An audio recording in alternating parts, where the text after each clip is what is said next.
diagnose it than we would for kids who are hyperactive, who are all over the place and very easy to identify. So a 2-minute neuroscience lesson, like the most basic neuroscience lesson you'll ever get in your life. This is your brain. So our brains develop from the bottom up and from the inside out. So the first pieces of our brain develop in the brainstem, cerebellum, temporal lobe. Everything at the base of our brain is responsible for instinctive behavior and emotional development. And the higher up you go, toward the frontal lobe, is where you get into impulse control and higher level decision-making processes. So this is really important because the characteristics that have to do with attention issues all happen in the frontal lobe, and it's the last part of our brain to develop. So if you think about when we start looking for these problems, we start looking for them, or we start talking about them in really young children, typically kindergartners, or when we start to see a lot of discussion about problems with attention.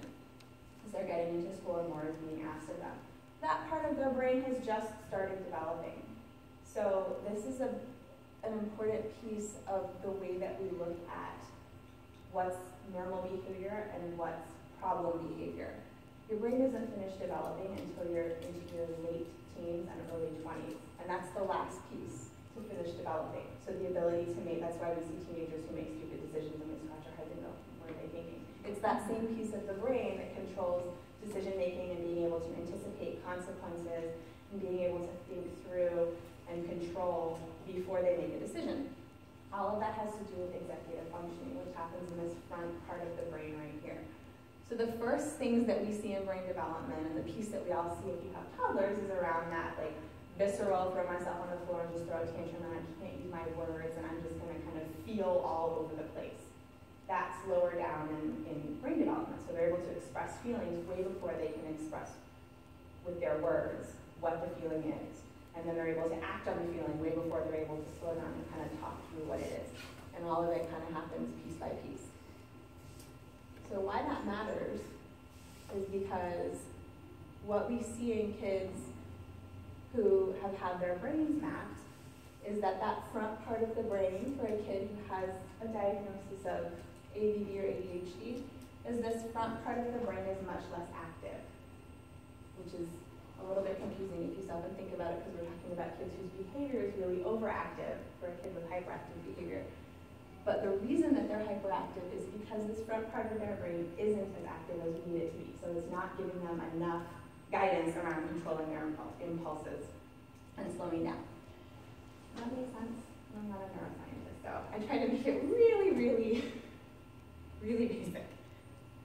This is also important when we think about and when we talk about what medication does.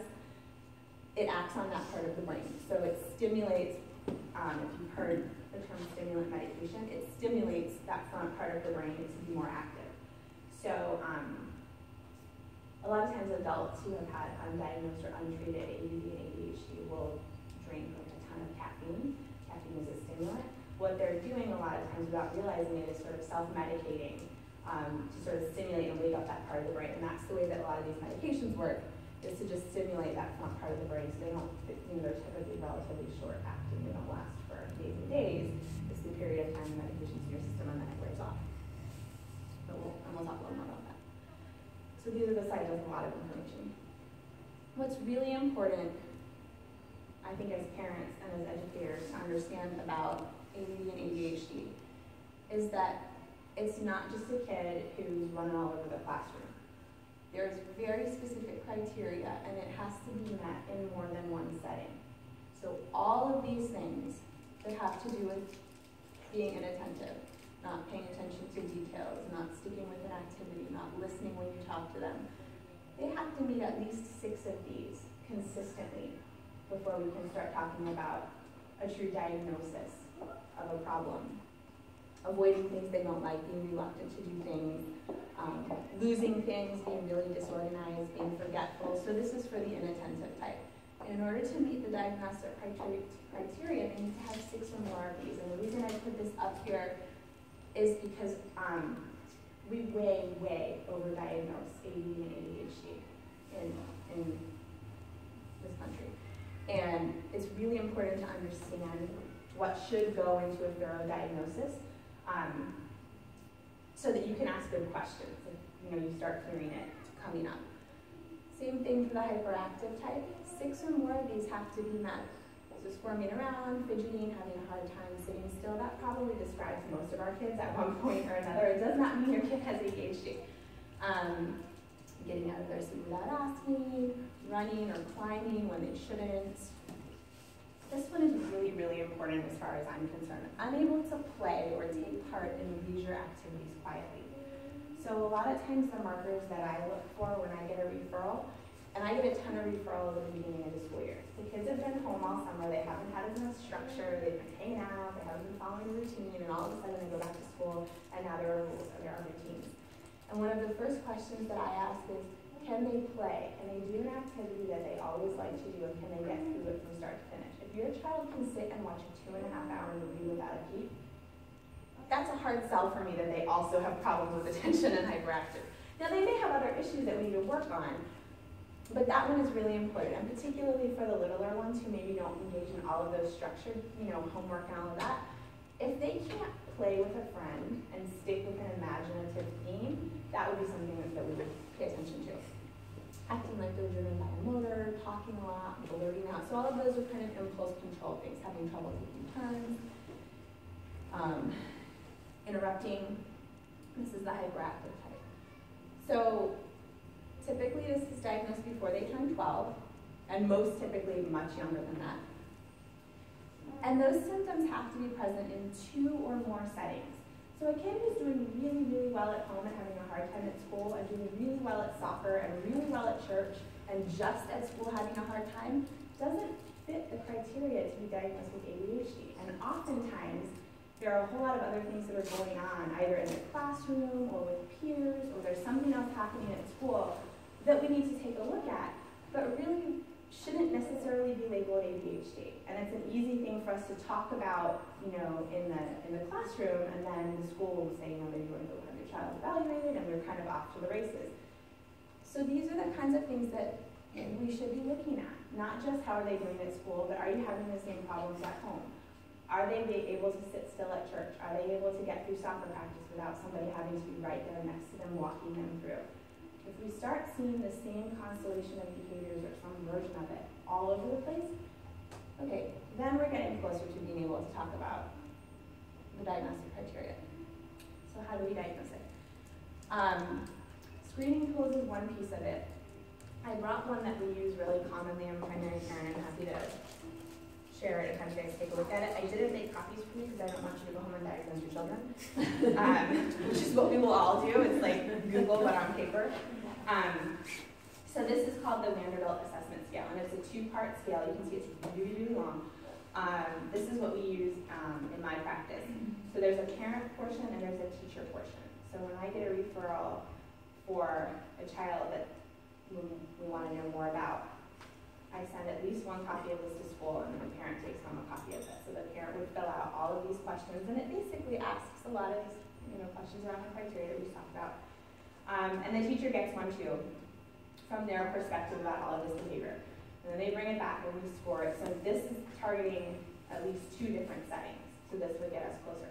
If a parent says to me, this is really a problem at Bible study, then we might send one to the Bible study teacher, or the soccer coach is really concerned, we might send one. So it doesn't matter, but we want more than one piece of feedback from another adult in the child's life. The screening tools are one piece of it. Teacher report is one piece of it, because a lot of times that's the first place that we get the behavior identified. Parents a lot of times will have questions about it. So particularly if you constantly find yourself saying, sit down, stop doing this, and it's, people start to kind of notice, or you're looking on the playground and saying, my kid's not playing like other kids are, or that behavior seems odd in the classroom, so all of those are pieces that go into initiating an evaluation. But then the last piece is also really, really important, so a good clinical assessment. So how do we look, what do we do besides talk to all of these other people? We talk with the child. We have a child come in and play. We sit down and see if they can complete some activities with us. Can they sit still on the couch? We use a very informal assessment tool in my office called the tornado effect. So So if my office looks like a tornado came through it when the child leaves, then I might wonder about whether or not there's some impulse control issues going on. Because most kids understand kind of the routine around going to an office, right? So the couple of times when I've had a kid that's come in and taken everything off the shelves and then tried to climb the furniture and then, you know, all that kind of stuff. And I walk out and I'm like, oh my gosh, and everything is all over the place. The lack of recognition around kind of what's expected in a certain setting sometimes can be a good indicator. So we look at their behavior, we also look at how they play, we look at how they interact with us. All of that goes together to make a good diagnosis. So then what do? Most of the time we get kind of to the medication piece really quickly. And most parents are pretty reluctant to do that. So there's a lot of times this sort of tension between what what doctors will say or what the school system will say and what parents want to hear, which is not, let me give my kid a pill a couple times a day and make them behave. There are lots of parenting strategies and behavioral interventions that are really, really effective for working with kids with ADHD and ADD. And that's important to know. So if you find yourself in a situation where you're heading down this road, it's okay to advocate for, I'd like to try some of these other strategies. If you have a school-age child, there are a lot of interventions that we can put in place in school, and some of that takes a really cooperative school team to work through that with you. But we don't have to jump right to, we're going to medicate your child. And there are some situations where that is probably a good answer, but it's important to be aware that there's a lot more to it. So school-based accommodations are the second piece of that. In the public school system, there's, for any of you that don't have children that are there yet, there's something called a 504 plan, and there's something called an IEP, an individual education plan. So the school has formal processes for asking for accommodations. They also have an informal process where you can go in and say, hey, let's try a few things, and the school-based team and come up with some ideas. And it might be really simple things to start with, like, can you move my kid from the back of the classroom to the front of the classroom? Can you sit closer to the desk? For some kids, just feeling like, the reach of authority is enough to curb some of that behavior. I have a student that I'm working with now who the school has given him one of those like yoga balls to sit on. They replaced his chair with a yoga ball. And this was outside of any sort of special education intervention or anything like that. The teacher just said, why don't we try this? It gives him a chance to kind of move around a little bit while he's working. That seemed to have been really helpful. So there are a lot of things that can be done in school before we get to the point of formal interventions. But then there are a lot of things that are available in the public school system, like having a teacher's assistant or something in the classroom for a period of time, having the student work in small groups, which for most kids is really helpful. Changing the environment where they're working, so if there's a lot of distraction or a lot of ambient noise, or a classroom with 16 boys that gets really rowdy, then maybe we need to go work in the library. There's all kinds of stuff that can be written into an education plan that can address a lot of these behaviors. And then medication, which is not a bad option for a lot of kids, and we can talk about why. So behavior therapy, which is the part that I do, should do a couple of things. It should focus on the behaviors that you're trying to increase and encourage, the positive behaviors, rather than stopping the negative behavior. If we've made a good diagnosis, the child can't control the negative behavior. His brain isn't doing what it needs to do to help him to control that behavior. So we don't get very far when we focus on stop doing X, Y, or Z.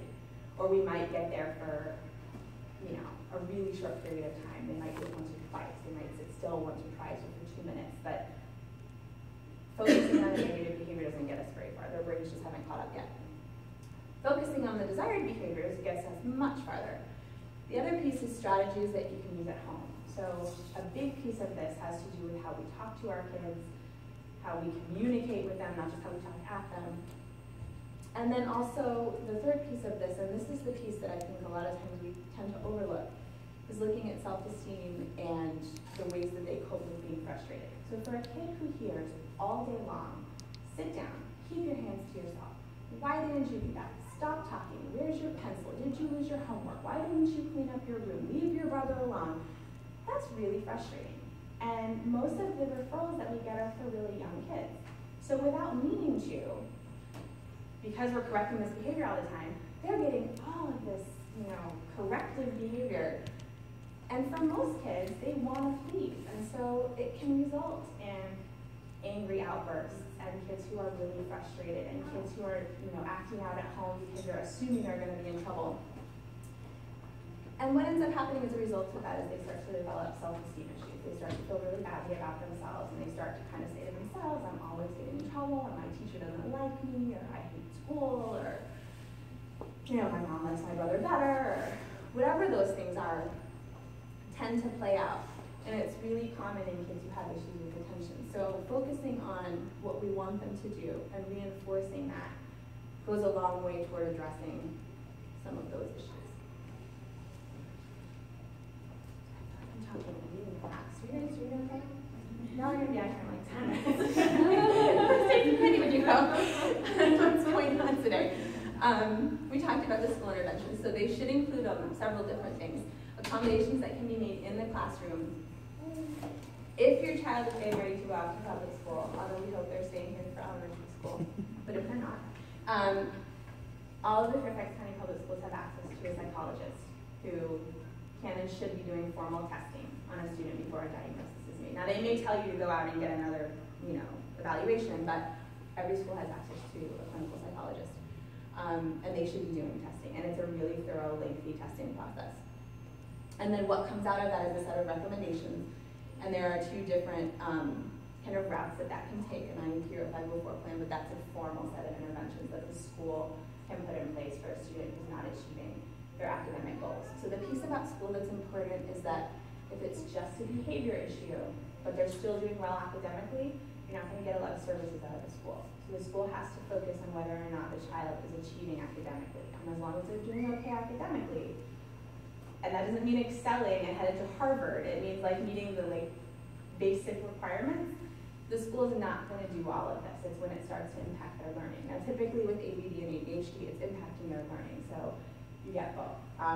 But for just behavior stuff where the kid is doing okay anyway, you're not necessarily going to get as much formal intervention from the school. So medication, which is always what everybody's concerned about, what everybody has a lot of questions about, there's a lot of stigma around it. It can be prescribed by your pediatrician. It can be prescribed by a pediatric psychologist, or psychiatrist, I mean. It can be prescribed by a neurologist. I've had several kids who've come to us prescribed by a neurologist. Most of them are what are called stimulant medications. So if you've heard of Ritalin, that was the most common one a while back. Concerta and Adderall are the two that are most common now. The generic is amphetamine salts. Typically, they're given to kids before they leave for school. And then depending on how fast kids metabolize them, they may get a booster dose in the middle of the day. But it's typically the kind of thing that you work into your morning routine. And then off they go to school. The thing that's nice about these medications is that it's kind of like taking, an Advil. You take it when you need it. You don't take it when you don't need it. So if you can manage your child's behavior at home and it's not distressing to you, you don't give it to them on the weekends. If they're not going to summer school, you don't give it to them over the summer. Holidays, whatever. So it's very flexible that way, and a lot of times that's really reassuring for parents who hear this sort of, we're putting your child on medication. Yes, and also you get to have a lot of say in when. If there's a lot of issues going on in the classroom, then you need to give it to them when you go to school. The problem at church, give it to them on Sundays. Skip the times when you can manage the behavior or when you need a break from it. The most common complaints we hear about it have to do with appetite and sleep. Kids will often complain about headaches, and the headache piece tends to go away pretty quickly. But what we look for and watch very closely are a significant drop in their appetite and having a hard time sleeping. Now, kids that are really hyper, a lot of times will forget to eat, and so that's something that we pay attention to. If you have any kids who are going to forget to eat anyway, and then we're going to give them a medication that's going to take away their appetite, and we're going to pay attention for kids who are really underweight. This is something that pediatricians watch really closely. The same thing with sleep. If you have any kid, it takes you 2 hours to get them down. This may medication that works in the evening before you go. There's a lot of tweaking that can be done with the dosing, so sometimes it's a matter of giving the medication earlier or a smaller dose or something like that. So they're not disqualifiers by any means. The other thing to be aware of and to just ask questions about if you end up going down that road is that pediatricians and pediatric psychiatrists should be doing a cardiac assessment before we put kids on stimulant medication. So they'll typically just do an oral history, and then if there are markers for heart issues in your family, then they may have them be cleared by somebody before they prescribe a medication. If nobody talks to you about it, it's a good question to ask. I work in an integrated setting with a pediatric practice, and so it's standard practice in our practice, but not for everybody. So it's just a good question to ask. Your pediatrician may say, oh yeah, we know there's something wrong, and that's why I didn't ask you, but it's wise to be mindful of. So when would you decide to do therapy versus medication? Typically, this is kind of the rubric that we use. And what I say to parents is, if your kid is starting to tell you that they don't want to go to school, or that they hate school, or that their teacher hates them, or nobody cares about me, when you start to hear stuff around self-esteem, that's probably a good indicator that you want to do something, you want to do it quickly. If they're not performing academically, if their grades are really suffering, that might be something to take into account depending on how important academic achievement is in your family. And have they failed at other things? So have you tried some parenting strategies? Have you tried having some individual therapy to work on the anger issues? Have you tried partnering with the school and you're still not getting there? If you failed at several of those things, I guess a better way of saying that is if those haven't gotten you to where you want to be, then it's probably time to be thinking about medication. The thing that's really nice about medication is that it makes a difference almost overnight. So you can tell really quickly. I don't know what's going on. You can tell really quickly if it's working or not, almost immediately. Once you work through the side effects piece, you're kind of at where you're going to be. And like I said, the dose you can tinker with or not. But it's, again, kind of like taking an Advil that will make your headache go away right away. Once you start to stimulate that part of the brain, the behavior should improve. And there will still be a lot of other things that will need to get worked on, but some of the really obvious stuff, if there are particular points during the day where, one of the things we hear a lot from teachers is they sat in their chair. I didn't have to tell them 6 or 7 times to sit down in their chair, or they weren't constantly poking their neighbor with a pencil or whatever. Like, really obvious behaviors that happen constantly, teachers will say almost immediately, like, but wow, you sat still today. So we can tell pretty quickly if it's helpful. So there's a lot of other things that it could be, and this is why we thought that this was an important conversation to have, because before we assume that it's ADHD, there's some other things we want to ask questions about. We don't want to medicate a problem that's not there. Adjustment disorders are probably the biggest. So did anything else happen recently in your child's life that would make it hard for them to cope or to function? If the behavior is relatively new, it could very well be a reaction to, and that could be a lot of things. It could be, did you just have a new baby? Did you just move to a new house? Did grandma just come to live with you? Did grandma just stop living with you? Did somebody die? Did they get a dog? It could be a lot of things. Oftentimes, they will get distracted because they're thinking about whatever the other thing is. That's not got anything to do with anything going on in their brain, anything going on with their brain development. It's got to do with there's something in their environment that's calling their attention. And that we would treat really differently. And so that's a big piece of it, is the behavior new. Have there been any major changes recently that would account for the behavior, or minor changes that would account for the behavior? And if so, you want to maybe go down that road first. Learning disabilities. So kids who have trouble reading, for example, aren't going to pay attention because they don't know what they're supposed to be doing anyway. Kids who have auditory processing issues or language processing issues or any of the kind of communication issues, I can hear you but I can't understand what you're saying, or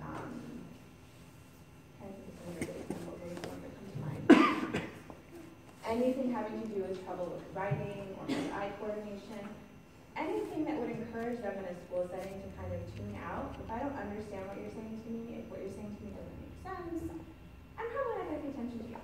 I'm probably not able as a little kid to tell you, I don't understand what you're saying to me. I'm probably just going to look out the window or mess with my neighbor or, crawl around the floor or whatever it is. But a lot of times some of this stuff can be accounted for with a learning disability, and we put some alternative strategies in place at school to address the learning disabilities. The behavior will get better.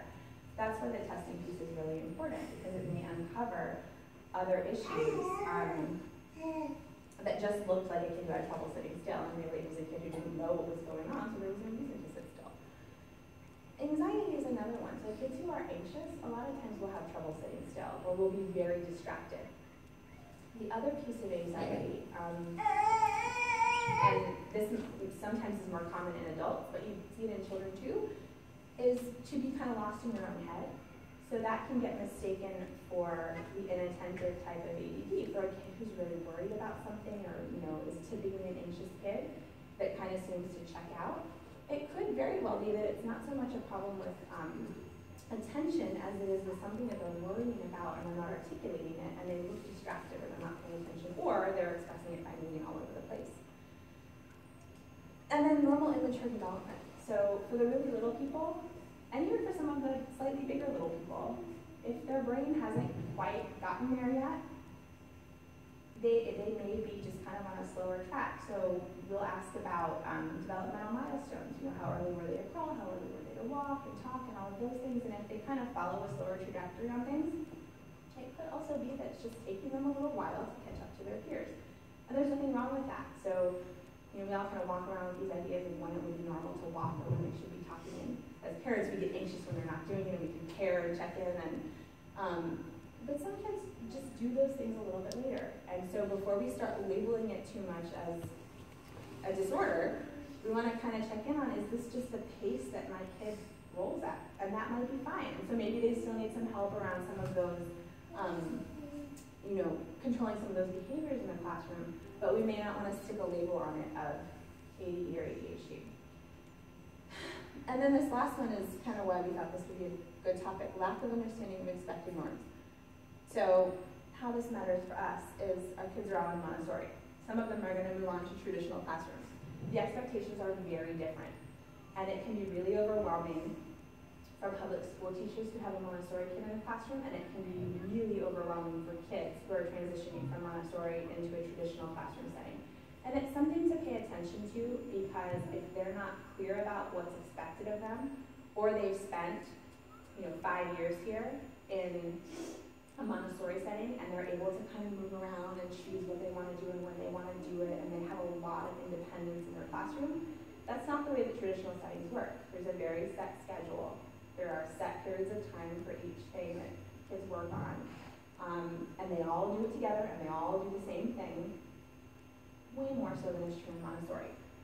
That can be a really big adjustment. And so for a teacher, that can look like a kid who's not able to follow directions, or a kid who's not able to listen, or a kid who's defiant, or any number of things. And it might very well be they have no idea what the new rules are.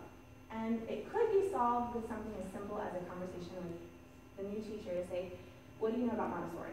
Because my student has spent the last X number of years in Montessori. And there are an awful lot of public school teachers who have very little experience or understanding about what the model is. And it might just be a simple, can I tell you how they've been learning for the past few years? This is what they're used to. We know that they have to adjust to the new way of doing things, but in the meantime, you might see them wandering around the room when they're not supposed to be, or telling you that they would rather do reading right now when it's time for math, or because that's what they're accustomed to.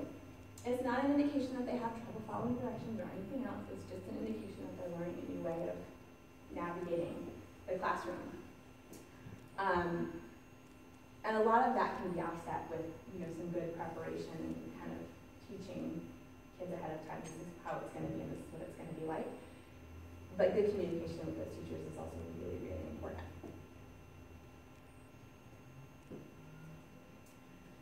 So this kind of ties back into some of the things we already talked about. When should we be asking for help? The big one for me is self-esteem. When you start seeing it impact your child's self-esteem, that's a good time to say maybe you want to talk to somebody about ways to do things differently. Poor academic performance, particularly as they get older, matters. More driven by that. So if they're not being successful academically, and we know that they can be, it's a good time to start asking for some of those things. If they start refusing to go to school, their mood seems really down, they're not interested in school, where they had liked it before,